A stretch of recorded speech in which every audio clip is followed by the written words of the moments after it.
So dear student, we are going to look at the mathematical relationship of gravity, how to calculate gravity. In theory, you learn that gravity is a special case of gravitation. Even in gravity, there is mutual force of attraction between heavenly object and the ordinary object. Now let's see how is gravity calculated.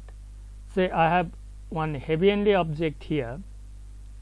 I will take this as a earth and another object lying on the surface of the earth.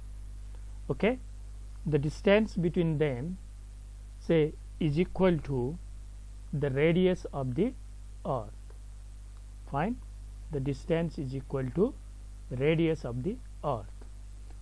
Fine, say the object has mass m, the mass of this object is m, and let the mass of earth be uppercase m. So according to Newton's universal law of gravitation, there is mutual force of attraction between the object and the earth. Both attract with each other, right? And this force is given by the equation F is equal to G m1 m2 by d square. Fine, here the force of attraction F is due to masses of this attracting object, in which the mass of object is m and mass of earth is capital M, and the distance between them is equal to the radius of r square. So this is the formula that decides the gravity, the force by which the object is attracted by the earth. So in case if object is not on the surface, it is nearby the surface at certain height from the surface. Now how can we calculate that force? Let's see this example.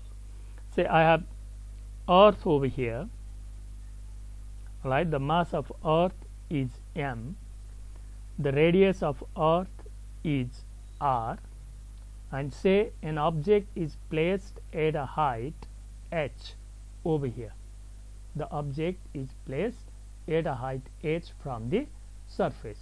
Look at this distance which is from the surface. So what is the total distance here from the center of earth? Total distance is equal to r plus h. The total distance is r plus h. Now again let's use the Newton's universal law. F is equal to G m by d square, right? Here the d is r plus h, so we can simply modify this formula. F is equal to G m by d is equal to r plus h whole square. So this is how we can calculate gravity on the surface and above the surface. On the surface you can use this formula, and above the surface at a height h you can use this formula. Thank you.